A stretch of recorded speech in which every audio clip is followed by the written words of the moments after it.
What do you think it takes to make a good documentary, and also what is a documentary?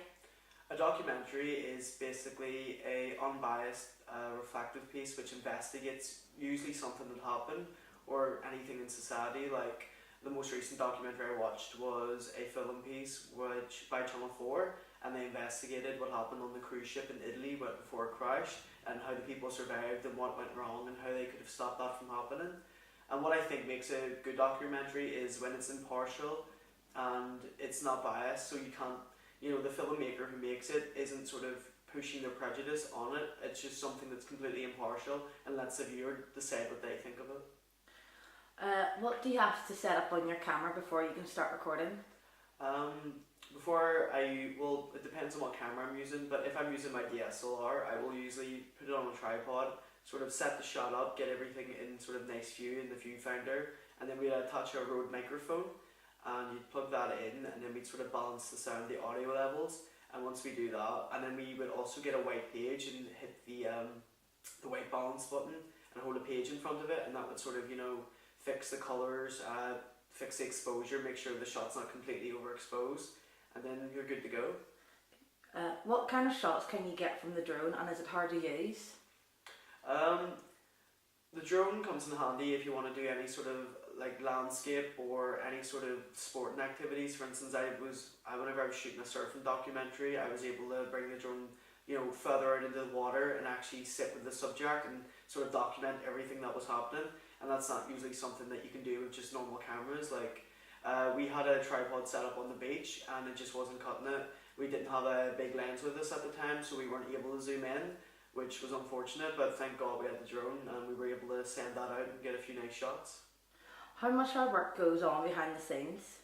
A lot actually. Like when you really want a good documentary, you have to really put your thought in with pre-production, production, and obviously post-production.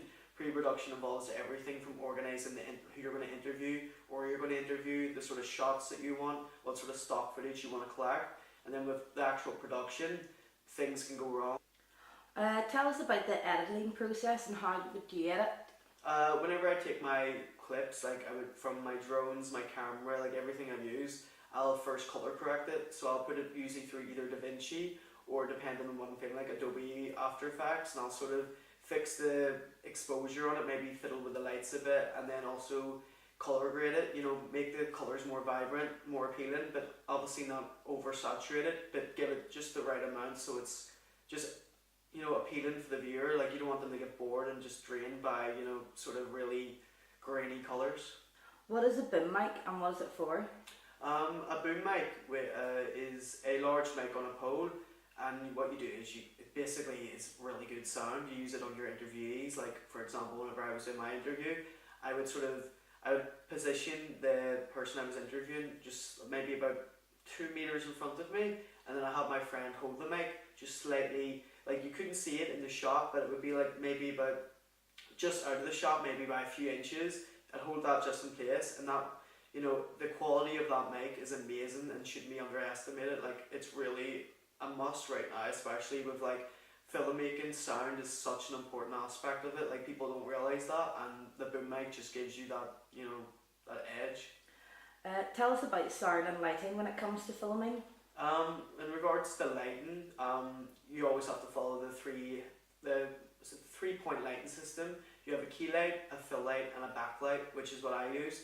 So I had 2 softbox lights in front of my subject, and then I had one sort of behind them, and that sort of, having that one behind them sort of highlights them from the background, so the light comes around them, it separates them from whatever's behind them, and then the key light and the fill light sort of just brightens it up without making it grainy, so it gives that proper nice shot, and it means that whenever you're doing your color correcting, you can really change the colors on screen without, oversaturating it. What is a recording device and why do you use it?